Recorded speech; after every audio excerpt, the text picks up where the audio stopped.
Understanding the phrase, cattle call, in English. Hello, everyone. Welcome to our English language learning series.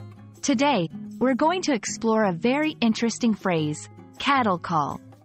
This term has a colorful history and is used in more than one context. Stick with us to find out what it means and how you can use it in everyday conversation.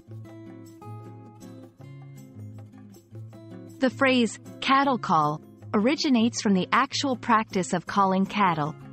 Ranchers would shout or use a specific call to gather cattle together for counting, feeding, or moving to another location. This was a loud and broad call intended to be heard over a wide area.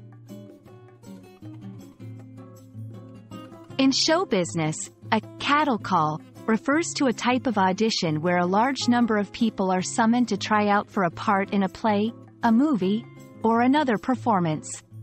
These auditions are known for being open to everyone, often without scheduled times, and can involve hundreds or thousands of actors waiting for their turn to perform.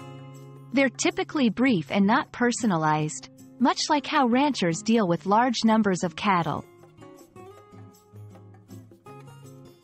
The term has also been adopted into everyday language to describe any situation where a large group of people is called together for some purpose, often in a way that is impersonal or lacks attention to the individual. For example, a large meeting at work where employees are gathered to receive general information might feel like a cattle call if the approach is impersonal. Let's put cattle call into some sentence examples. The casting for the new musical was a real cattle call. Actors from all over the city showed up. I felt like I was at a cattle call when we went to that busy open house for the apartment rental.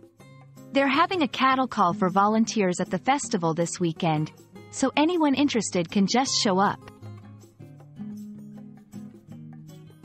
That's all for today's lesson on the phrase, cattle call. We hope you now understand the term's origins, its use in show business, and how you can use it in everyday conversation. Remember, English is full of such idiomatic expressions, and learning them can really enrich your language skills. Thanks for watching, and we hope to see you in our next video.